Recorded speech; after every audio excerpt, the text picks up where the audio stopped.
Tchuss à tous, nous sommes le mercredi 16 octobre 2019, il est non pas de tête 16h41.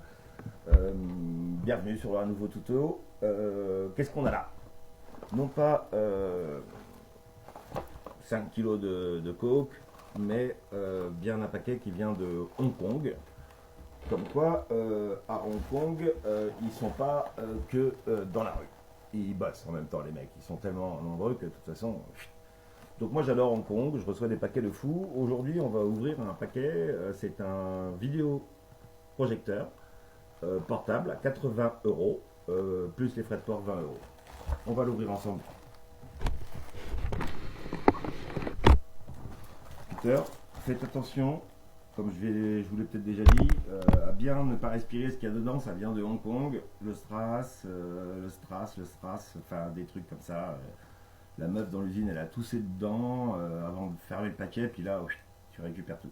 Donc on y va tranquille.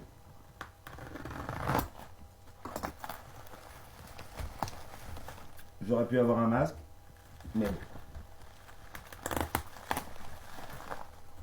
bah on ouvre, c'est bien emballé déjà. Hein. C'est du solide, c'est plus grand que ce que je pensais. Ça pèse lourd.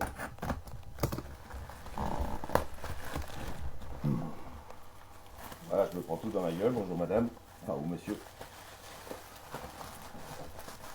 Ça a été emballé à Hong Kong il y a une dizaine de jours maintenant. Donc, on va poursuivre. Papier bulle classique. Toujours conserver le papier bulle, ça peut aider. Et nous découvrons ici, enfin je le découvre en même temps que vous, c'est pareil, en fait on en est ensemble. Double écran. Portable LED projector with higher resolution, brightness, mini ultra thin. On va l'ouvrir.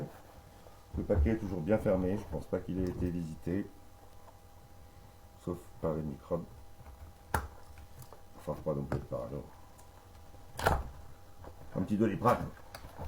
J'ouvre, la boîte est bien présentée.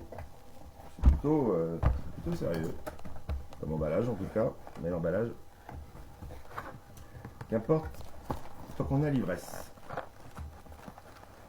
Je sors ce qu'il y a à l'intérieur. Là, ça chlingue vraiment le plastique. Ah, voilà, je suis surpris. Donc, on a un paquet comme ça, c'est le vidéoprojecteur. On a, là, je suis surpris, une paire de lunettes 3D. J'ai hâte. Grave. On a, ah putain, une autre paire de lunettes 3D en fait. Je crois qu'ils m'ont pris pour Joker. On a un câble USB, WSB, ouais, qui est protégé par des, c'est pas mal, des petits trucs en caoutchouc, chaque port. Et puis on a cette boîte. Là-dedans, il n'y a plus rien, enfin voilà. Enfin, il n'y a plus que les micros. Ils sont forts, ces hongkongais. Moi je dis, ou les chinois, enfin bon, c'est pareil. Après, on ouvre ce petit truc, on a quoi? Une télécommande. Je vais vérifier tout de suite s'il y a des piles. Comme d'habitude, il n'y a pas de notice, si peut-être là.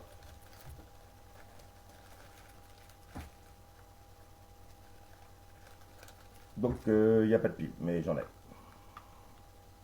Heureusement. Sinon, ça fait ressortir avec le temps qu'il fait, c'est chiant. J'essaie de refermer ce truc-là.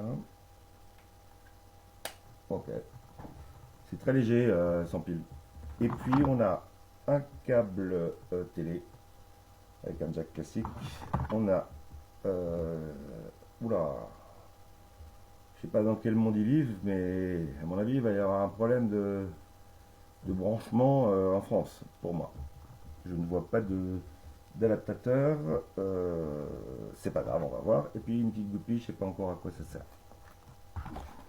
Là-dedans, toujours conserver les boîtes. Hein. Je les jette là parce qu'il y a quelqu'un qui les ramasse, mais toujours conserver les boîtes. Là, je suis intrigué avec ça. C'est pas du tout la connectique qu'on a en France. Et on va voir. Peut-être que... On va voir. Donc, des paires de lunettes Joker 3D. Un câble WSB. Revenons à la matière principale. Ça, c'est pareil, je le jette, mais ne jamais jeter ce genre de choses après nettoyage. Ça peut toujours resservir. En cas de renvoi, c'est l'extrême. Donc je sors la bécane en fait, hein. Donc voilà à quoi ça ressemble. Face. Un petit livre manuel en chinois, j'imagine. Anglais, c'est bon, bah, faut se remettre à l'anglais hein, quand on se met à Hong Kong, on n'y échappe pas. Donc je me retrouve devant une bécane qui me fait comprendre que ma prise de recharge ne va pas être idéale, parce que là c'est le bout, je dirais, classique. Celui-ci, celui-ci, celui premier. Alors que moi, on me propose de recharger avec ça. Donc déjà, ça me pose un problème. Ça, c'est vraiment... ça pèse pas lourd. Je sais pas s'il faut des piles. Il y a une sorte de molette focus. Bon, il y a un cache là que j'ai pas encore enlevé. Ah là, il y a des trucs. Ah, il y a un menu. Ah, des molettes, comme je vous l'ai dit. Un cache que je vais enlever pour qu'on se voit bien dedans. Mais l'essentiel, c'est ce que ça diffuse. Bah écoutez, je vais étudier tout ça. En tout cas, nous avons découvert ce qu'il y avait dans le package de ce vidéoprojecteur portable, une série de ports laqués. Bon, bah écoutez, c'était la fin de ce premier tuto. C'était la découverte d'un vidéoprojecteur dont je tairai pour l'instant le nom. Et puis je fais le nécessaire et je reviens vers vous. Salut, soyez bien.